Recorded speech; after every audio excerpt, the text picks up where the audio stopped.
नमस्कार। Power point हम सबने इस्तेमाल किया है ना? पर कभी सोचा है कि कुछ प्रेजेंटेशंस दिमाग में छप जाती हैं और कुछ बस हवा हो जाती हैं।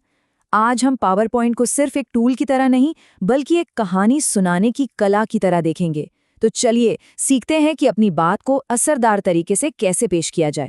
तो सबसे पहला और सबसे जरूरी सवाल, क्या बात एकदम साफ साफ पहुंच रही है? होता क्या है ना कि हम प्रेजेंटेशन में जानकारी तो बहुत डाल देते हैं, लेकिन लोग कंफ्यूज हो जाते हैं।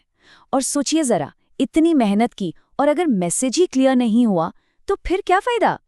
और फिर आता है दूसरा सवाल, क्या ये यादगार है? मतलब प्रेजेंटेशन खत्म होने के बाद क्या लोगों को सच में याद रहेगा कि क्या कहा गया था? देखिए, एक अच्छी प्रेजेंटेशन का काम सिर्फ इन्फॉर्मेशन देना नहीं है, काम है उसे यादगार बनाना, ऐसा कि वो लोगों के दिमाग में बस जाए। तो इस पूरे सफर में हम 5 कदम चलेंगे। सबसे पहले अपनी कहानी का ढांचा सही करेंगे, फिर उसमें जान डालने के लिए ऑडियो वीडियो जोड़ेंगे, उसके बाद एनिमेशन से उसे और भी स्मूथ बनाएंगे, फिर दर्शकों के लिए कुछ तैयारी करेंगे और आखिर में एक प्रो की तरह आत्मविश्वास से प्रेजेंट करेंगे। तो चलिए शुरू करते हैं पहले और सबसे जरूरी कदम से, अपनी कहानी को व्यवस्थित करना। देखिए, कोई भी अच्छी प्रेजेंटेशन एक मजबूत ढांचे पर ही खड़ी होती है।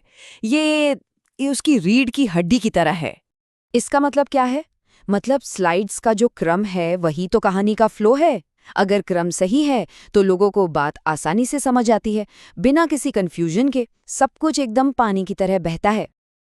अब स्लाइड्स को जमाने के ना 2 बहुत आसान तरीके हैं। अगर बस 1 या 2 स्लाइड्स को आगे पीछे करना है तो नॉर्मल व्यू सबसे बढ़िया है। लेकिन अगर प्रेजेंटेशन बड़ी है जिसमें बहुत सारी स्लाइड्स हैं तो स्लाइड सॉर्टर व्यू बेस्ट है। क्यों? क्योंकि इसमें सारी स्लाइड्स एक साथ दिख जाती हैं, जैसे एक बोर्ड पर तस्वीरें लगी हों। तो बड़े बदलाव करना बच्चों का खेल हो जाता है। चलिए एक प्रैक्टिकल एग्जाम्पल देखते हैं। मान लीजिए एक प्रेजेंटेशन है पौधे के हिस्से पर, और उसका क्रम है जड़ें, फिर फूल, फिर तना और फिर पत्तियां। कुछ गड़बड़ लग रही है ना? लॉजिकल तो नहीं है ये। सही क्रम क्या होना चाहिए? जड़ें, फिर तना, उसके बाद पत्तियां और आखिर में फूल। स्लाइड्स सॉर्टर व्यू में क्या करना है? बस स्लाइड्स को खींचकर सही जगह पर रख देना है और हो गया। देखा कितना सिंपल है। अच्छा, अब आते हैं लेआउट पर। लेआउट क्या है? इसे ऐसे समझिए, जैसे एक खाली कमरे में फर्नीचर कहाँ रखा जाएगा, इसका एक प्लान। ये पहले से ही तय कर देता है कि स्लाइड पर टाइटल कहाँ होगा, टेक्स्ट कहाँ आएगा और तस्वीर कहाँ लगेगी। इससे ना सब कुछ बिखरा बिखरा नहीं, बल्कि एकदम साफ और व्यवस्थित लगता है। और सबसे अच्छी बात पता है क्या है? लेआउट बदलना। अरे ये तो चुटकियों का काम है। बस स्लाइड पर राइट क्लिक करना है, लेआउट पर जाना है और जो भी डिजाइन जरूरत के हिसाब से सही लगे उसे चुन लेना है। बस हो गया। इसका एक और उदाहरण देखते हैं। मान लीजिए महात्मा गांधी पर एक स्लाइड है जिसमें सिर्फ टेक्स्ट ही टेक्स्ट है, बुलेट पॉइंट्स हैं। ठीक है, जानकारी तो है, लेकिन अब अगर इसका लेआउट बदल दिया जाए, एक तरफ वही टेक्स्ट और दूसरी तरफ उनकी एक तस्वीर। अब देखिए, अचानक से स्लाइड कितनी ज्यादा असरदार और देखने में अच्छी लगने लगी। एक छोटा सा बदलाव और असर कितना बड़ा। ठीक है, तो हमारी कहानी का ढांचा तैयार है। अब इसमें जान डालने का वक्त है। और वो कैसे होगा? ऑडियो और वीडियो जोड़कर।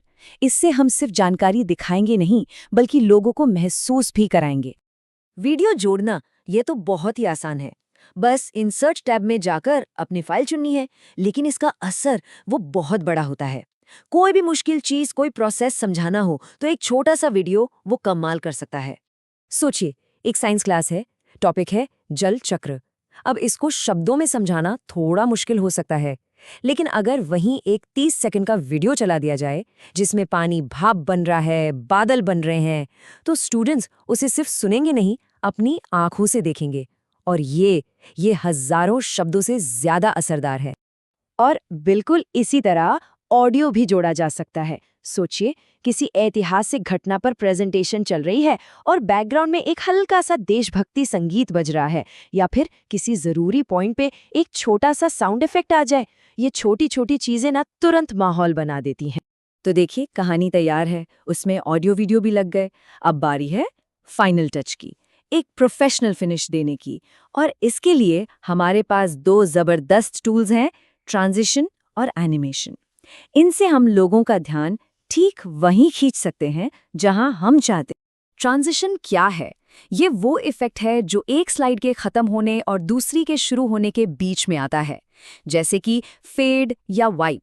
ये हल्के फुल्के ट्रांजिशंस ना प्रेजेंटेशन को एक बहुत ही स्मूथ और प्रोफेशनल फील देते हैं।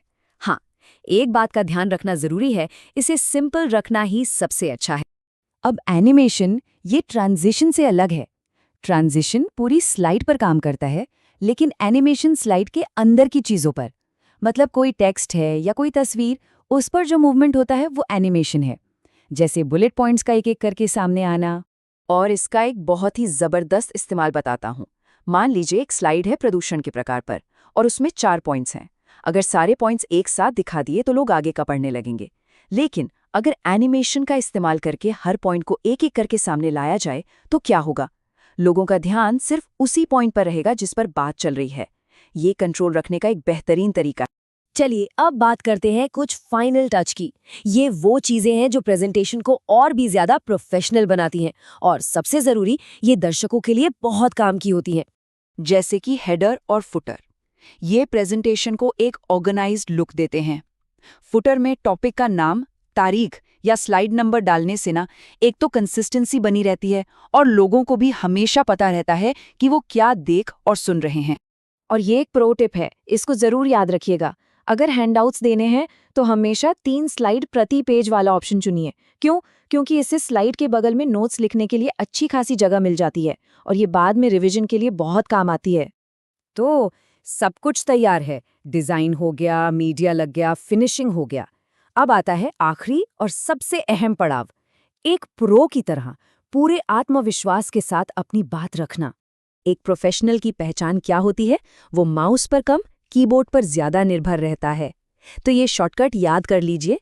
F5 से शो शुरू होता है, Shift+F5 से करंट स्लाइड से, आगे पीछे जाने के लिए एरो कीज और बाहर निकलने के लिए एस्केप। जब बिना अटके स्मूथली शो को कंट्रोल किया जाता है ना, तो आत्मविश्वास अपने आप झलकता है। तो अब सारे टूल्स, सारे तरीके हमारे पास हैं एक साधारण से आइडिया को एक यादगार और असरदार प्रेजेंटेशन में बदलने के लिए। जो कुछ चाहिए वो सब है। सवाल अब बस एक ही है, इन सब का इस्तेमाल करके कौन सी कहानी सुनाई जाएगी।